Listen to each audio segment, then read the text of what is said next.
आजको मेरो यात्रा पूर्वी रुकुमको सदरमुकाम रुकुमकोटसम्म हो र अहिले म आइपुगेको छु रेडी बजार। यो रेडी बजारबाट गुल्मी जिल्ला प्रवेश गरिन्छ र आज म यो भिडियो मार्फत तपाईहरुलाई गुल्मी जिल्ला भरिको यो रेडीदेखि खरबाङ अर्थात् बागलुङको सिमाना खरबाङसम्मको 48 किलोमिटरको बाटोको यात्रा गराउँदैछु। भिडियो चाहिँ ध्यान दिएर अन्तिमसम्म हेर्दिनु होला। यो रेडीदेखि रुद्रबेनीसम्मको लगभग 7 किलोमिटरको बाटो चाहिँ यो कालीगण्डकी करिडोर अन्तर्गतको बाटो पर्दछ। यो अहिले स्तर उन्नति गरेर पिच गर्नको लागि तयार गरिँदैछ। यसको कुनापट्टि साइडमा अहिले नाला पनि तयार भइसकेको छ। सायद छिटै अब पिच हुन्छ होला।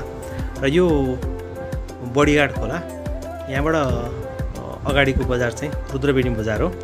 यहाँबाट दाहिने लागेर कालीगण्डकी करिडोर हुँदै मिर्मी गइन्छ र म चाहिँ देब्रे लागेर यो गुल्मी हुँदै अब खरबाङतर्फ जाँदैछु। यो चाहिँ शाहघाट बजार हो।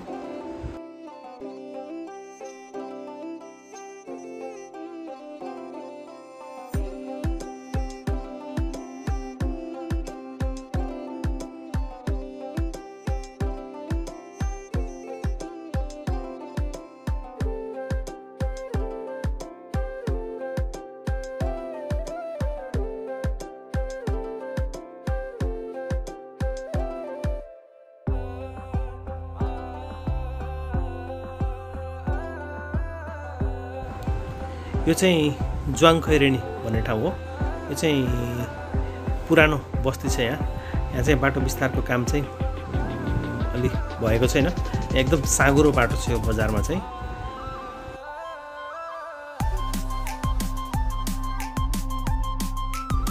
अब चाहिँ हामी उल्ली खोला भन्ने ठाउँमा पुग्दैछौँ, जहाँ एउटा सानो खोलाले लगभग वर्षेनी एउटा दुईटा गाडीहरू बगाइरहेको हुन्छ। यो उल्ली खोला यो हेर्दा चाहिँ एकदम सानो छ। वर्षायाममा यही खोलाले एउटा दुईटा गाडी चाहिँ बगाइरहेको हुन्छ। अहिले गत वर्ष पनि एउटा जिप बगाएको थियो। यो चाहिँ चोरकाटे भन्ने ठाउँ हो। यो चोरकाटे बजारबाट दाहिने अर्थात् पूर्व लागेर यो गुल्मी जिल्लाको पूर्वी क्षेत्रको सदरमुकाम शान्तिपुर भन्ने ठाउँ गइन्छ। यहाँबाट यहाँ अगाडि चाहिँ यो रोड चौडा गर्ने काम चलिरहेको रहेछ। हामी लगभग आधा घन्टा समय यहाँ पर्ख्यौँ र भर्खर अलिकति ढुङ्गा हटाएर हामीलाई साइड दिएको छ र हामी चाहिँ यहाँबाट अब निस्किँदैछौँ। तर अगाडिको जिप पिकअप चाहिँ फसे जस्तो छ त्यहाँ। ल यो गाडी चाहिँ निस्क्यो। अब हाम्रो गाडीको चाहिँ के हालत हुने हो यहाँ। हाम्रो यो मेरो गाडी चाहिँ 2 व्हिल ड्राइभ हो र गाडी पनि लगभग खाली नै छ। हामी दुईजना मात्रै छौँ गाडीमा। हेरौँ, ट्राई गरौँ।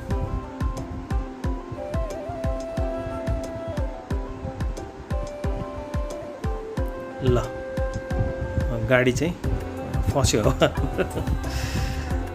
यो अगाडिको दुईवटा ढुङ्गा ननिकालेसम्म गाडी निस्किने स्थिति चाहिँ देखिएन। यो ढुङ्गा चाहिँ हटाउनु पर्ने भयो अब।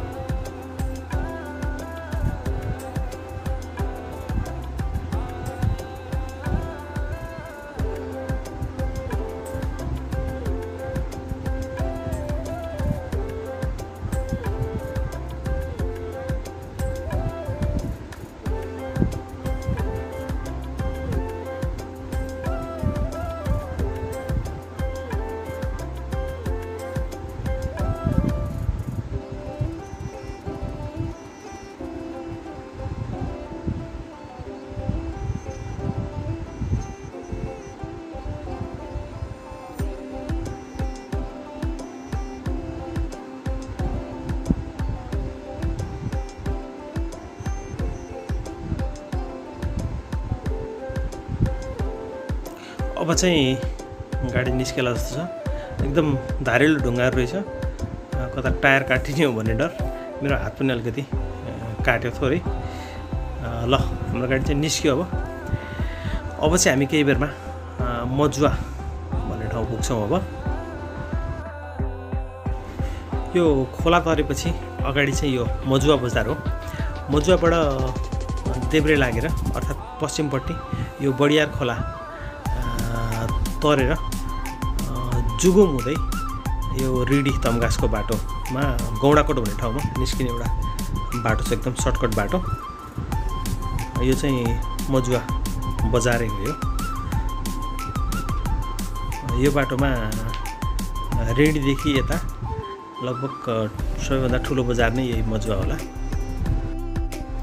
यो चाहिँ मुसिकोट नगरपालिकाको क्षेत्र हो। यहाँ यो नगरपालिकाको क्षेत्र कटेपछि बागलुङ जिल्ला सुरु हुन्छ। यो मुसिकोट नगरपालिका अफिस हो। यो देब्रे साइडमा यो एउटा सानो प्रहरी चौकी पनि छ त्यहाँ।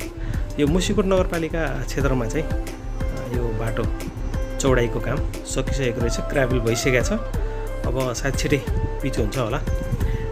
राम्रो क्वालिटीमा यो बाटो बनेको छ।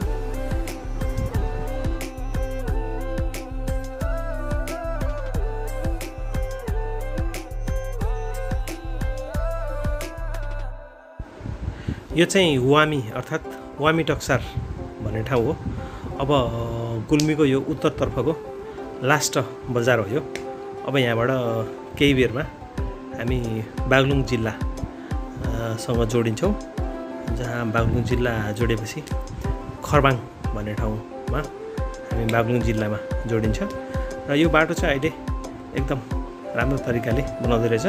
यो वामीको यो तल बजारबाट पुरानो बाटो थियो, अहिले यो नयाँ बाटो चाहिँ बजारभन्दा माथिबाट बनाइएको रहेछ।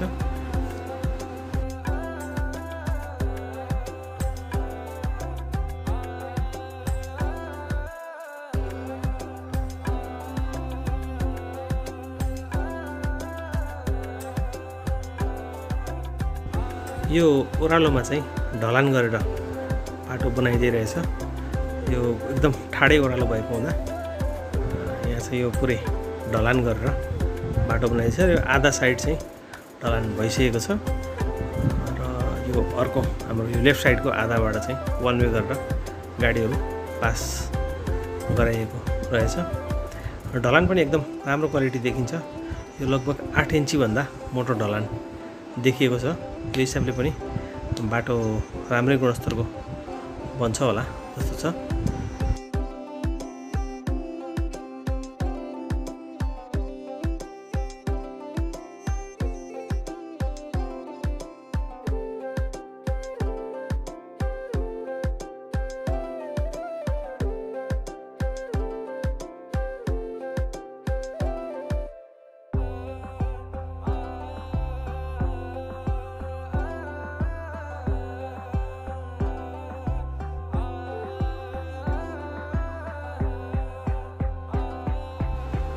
यो पारिपट्टि देखिएको घरहरू चाहिँ बागलुङ जिल्लामा पर्दछ। त्यो ठाउँलाई चाहिँ खरबाङ भनिन्छ। र यो बिचमा एउटा सानो खोला छ। खोलाभन्दा वारी गुल्मी र खोलापारी चाहिँ बागलुङ जिल्ला हो। यो खोला तरेपछि हामी बागलुङ जिल्ला प्रवेश गरेपछि चाहिँ मध्यपहाडी लोकमार्ग भएर यहाँबाट देब्रे लागेर हामी बुर्तिबाङ जान्छौँ।